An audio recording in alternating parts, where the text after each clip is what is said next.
Hi everyone, and welcome to Teacher's Place. Before I start, if you enjoy the content and want to see more, hit that subscribe button and hit that like button as well. So today I'm actually going to do a little bit of a different video because I'm going to talk about my experiences teaching in the UK, and specifically I taught around London. So I was just outside of London. I lived in Ealing Broadway.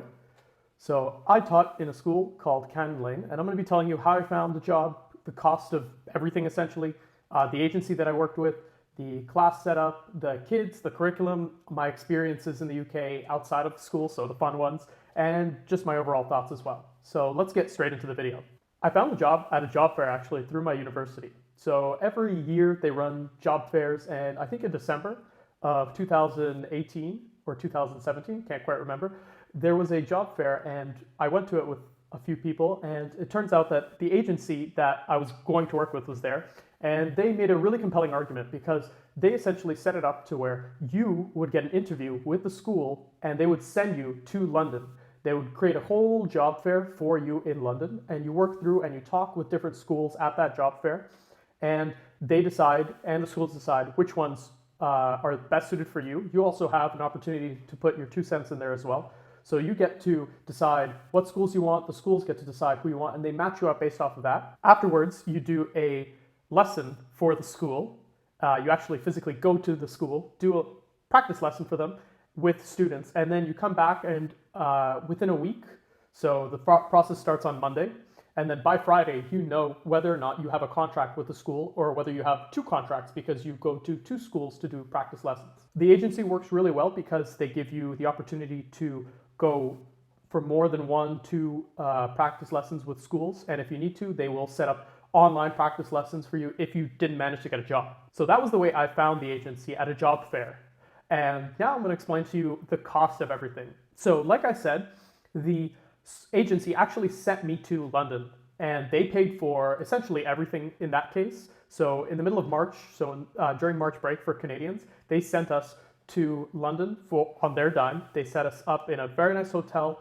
They took us everywhere. The only thing we really had to pay for was, lunch and dinner, I believe, but they covered breakfast every morning. They covered your hotel. They covered your flight to and from London, which is incredible.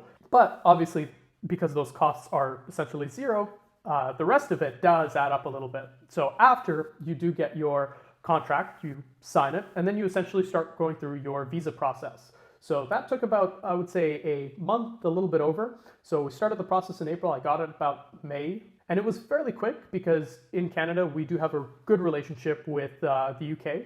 So because of that, it was didn't require anything incredibly special. We had to go through the office in the UK, essentially their consulate or their embassy, and we had to go through their visa process. Took about an hour in total, I think, hour and a half.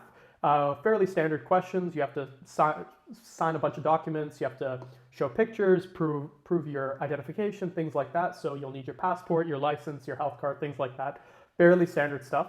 In total, it cost about $500, and this is back in 2018, 2017. So based off of those numbers, maybe it's gone up $50, $100, so it's not too bad. In terms of actually getting to London, though, this is where kind of things obviously do start to get more expensive because they're not paying for your flight the second time around. So the flight was roughly about $500 to $600, so not too crazy, but it is a one-way flight.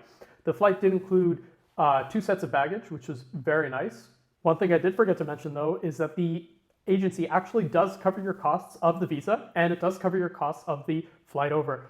The way they do this is when you get your salary, they essentially put a little bit extra money until you make up the difference. So if the visa costs 500 and the flight costs 500, you'll essentially get a little maybe 10, 20, 30 pound boost on your salary every week until you get your money back from that. The only thing you have to do is submit a receipt for your flight and a receipt for your visa essentially, and that's the only thing you have to do, and they will pay for that back slowly. And when we got there, we were set up in a very cheap hostel that was very close to where we would end up living. That hostel was, I think, about 10 to 15 pounds a month. So I'll set up the conversion rate somewhere over here on the screen. But after we did all that, we had to find a place. So we got to London by August 28th, and in a couple of days, we actually found the place that we're going to be living in. And it was fairly cheap. We got very lucky because the owner was actually planning on selling their house But because of Brexit issues, didn't quite work out, so he rented it out to us instead. And we were paying about 450 pounds a month. So again, I'll put that conversion rate, and it's per person. I was living with my partner and one of our mutual friends. So we had 2 rooms for us. They had one large room for themselves, and I had my own personal room. And because they allowed us to kind of combine and pool our money together and share those rooms, we were able to get a much better deal. I do know some people that were paying upwards of 600 pounds all the way up to 800 pounds. So it's a lot of money, especially if you're Canadian. The conversion rate isn't so good, as you can see on the screen. So that's the initial cost of setup. You do have to put a deposit down. I think it was £1,000, and it's not too bad. Again, it's the same way if you're renting out a regular place in your home country. You do have to put a security deposit down. So after that, the costs do get fairly minimal. So you do have that reoccurring payment of £450 a month. Food is not too expensive in London. The conversion rate does kind of average it almost back up to Canadian prices, but not quite as much. It's actually a little bit cheaper. You'll find, a pack of cheap eggs for about £1.20. You'll find, groceries. I was spending anywhere between 20 and 40 pounds a week. I did get a lot of takeout, so that did eat into my budget. So things like, delivery, things like pizza, burgers, all that jazz, that's gonna cut into your costs. I think in total, after everything was said and done, it was pretty easy to set everything up, and the initial costs were a little bit high, but as you go through, it's not so bad. So now I'm going to be talking about the agency that I worked with. So the agency that I worked with was Orange Genie, and I'll have a link in the description to their website if you want to check them out. They were not a bad agency. They were actually pretty good. They set you up pretty well, again, like I said, with the ability to send you to London in the middle to do your interview and then actually go and talk to the schools, have a first impression with them, have a practice lesson with them, with students that you will actually have possibly in your class the following year. So that was really good. The people that were working with us in the agency, we had a Canadian side to the agency and a UK side. So the Canadian side essentially set us up to go to the UK, and then afterwards, the UK side was the ones that were keeping us there, making sure that we were getting paid on time, giving us our invoices, our taxes, all of that jazz. It was pretty good on their part. The one complaint I did have with the agency, and I think everyone will have this complaint across all agencies, is the way that they explain how they make money is not possible in my eyes. They say like, oh, we don't take any fees off of you as the teacher. But what they actually do is they charge a higher fee to the school and they have a set price for you. So let's say I was making £140 a day. They charge the school £160 a day per lesson or per class that I teach. So the difference is £20. So they actually pocket that £20 every single day that you teach. But their initial rate that they offered you, the £140 a day, is actually, they're not skimming anything off the top from you technically, but they are making more money because they're charging the schools more to have us at their company. So that's how that works. If you're ever confused about how the agencies work, that's how that is. So other than that, I really don't have any big complaints. They're very good at keeping you at your job, especially if you are not a full-time teacher. So I was actually a full-time teacher at a primary school. I was teaching year 5, so grade 4.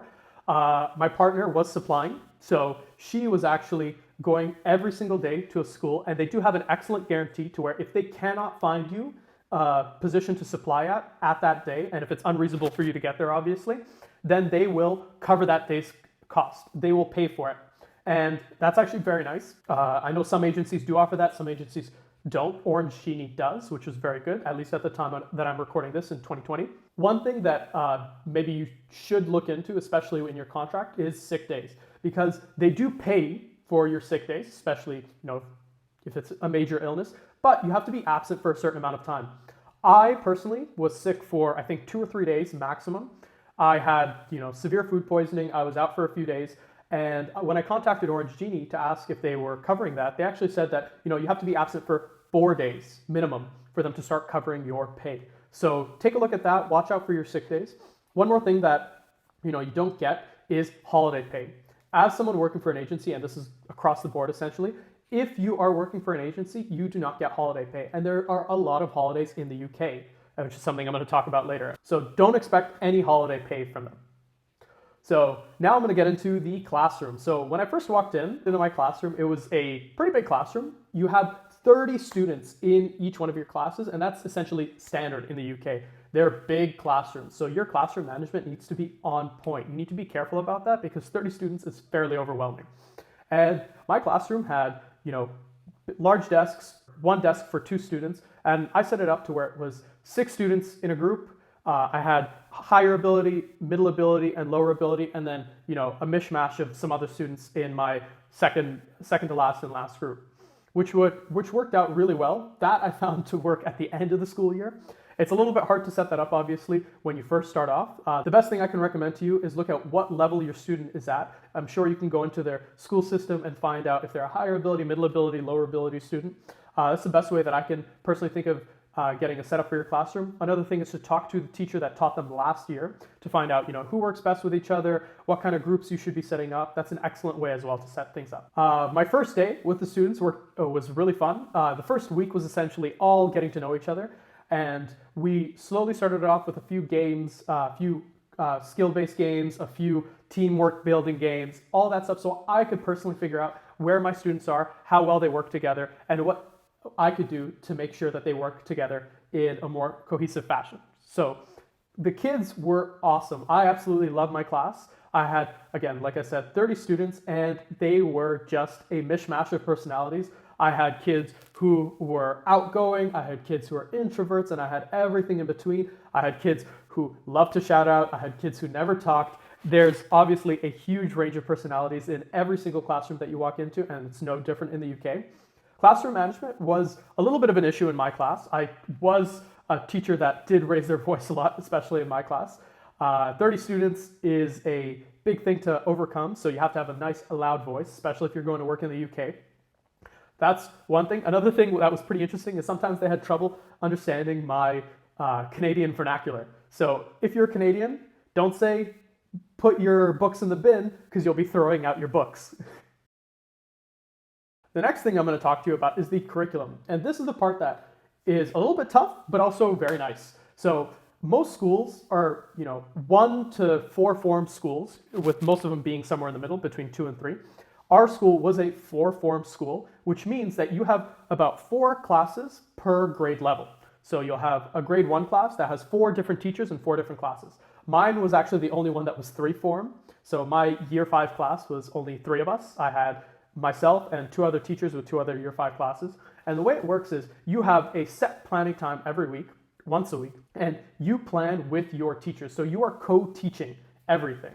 So essentially you are planning, I would plan, let's say, math, another teacher would plan English, and another teacher would plan topic. The more teachers you have, obviously the quicker it goes, but it may work out in your favor to have a little bit less teachers. It's something to consider, it's something to look forward to, and if you're not a team player, maybe the UK isn't the right place for you because you are always planning with other teachers. It's great to get input from your teachers. As a first-year teacher back in the UK, I had no clue what I was doing, especially in the UK. And I was lucky enough that one of the teachers had been there for a few years and another teacher had already been there for a year. So I was able to get a lot of experience from them, and it helped a lot in the planning. So the planning itself isn't too bad. The curriculum is robust. It's pretty full, but it's not as laid out for you as, let's say, the Ontario curriculum. If you look at the Ontario curriculum, it is very, step A, step B, step C, step D. The UK curriculum isn't so much, it's more broad scope overview of what you should be teaching them, and then you kind of have to fill in the gaps.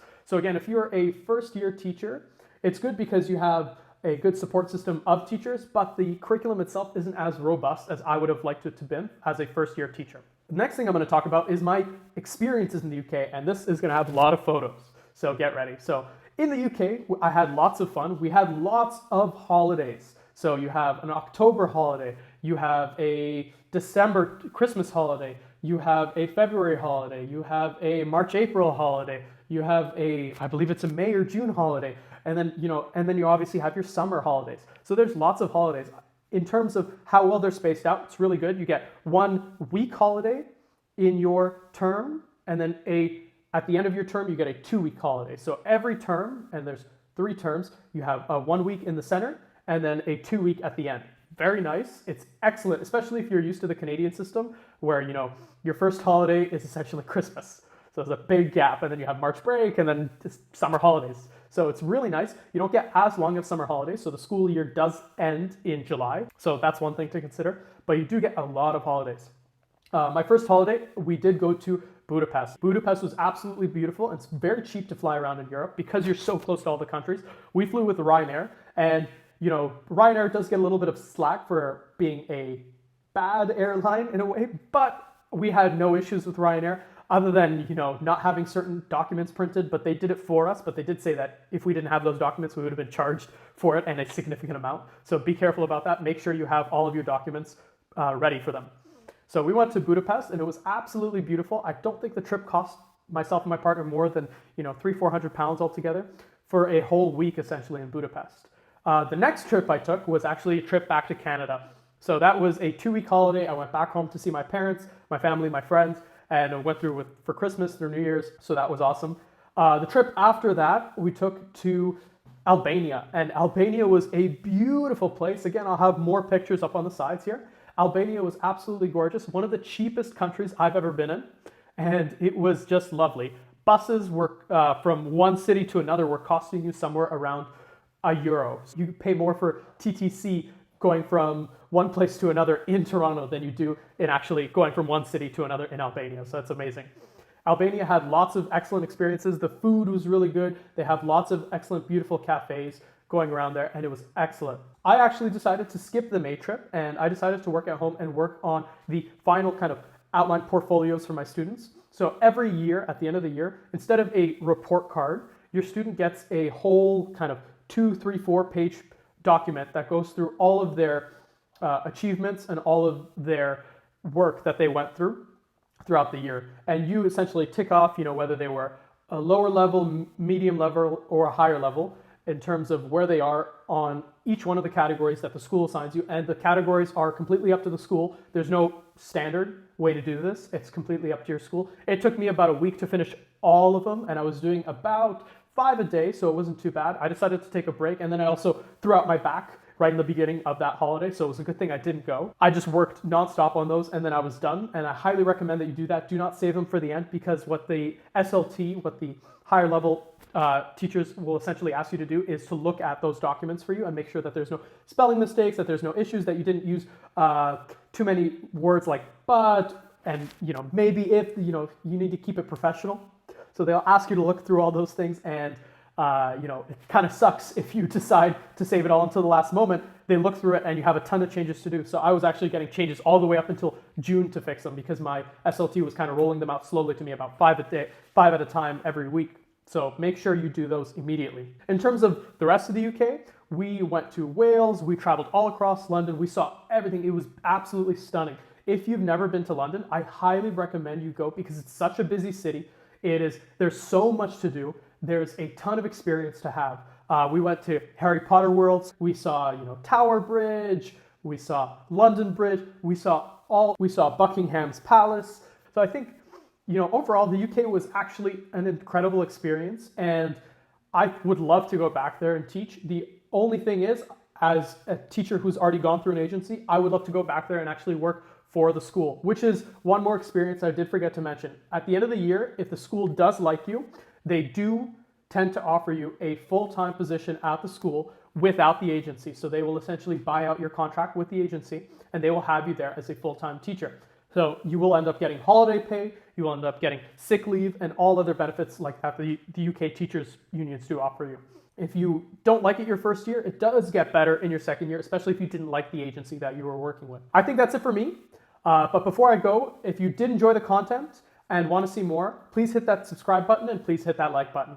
I'll see you guys later. Bye-bye.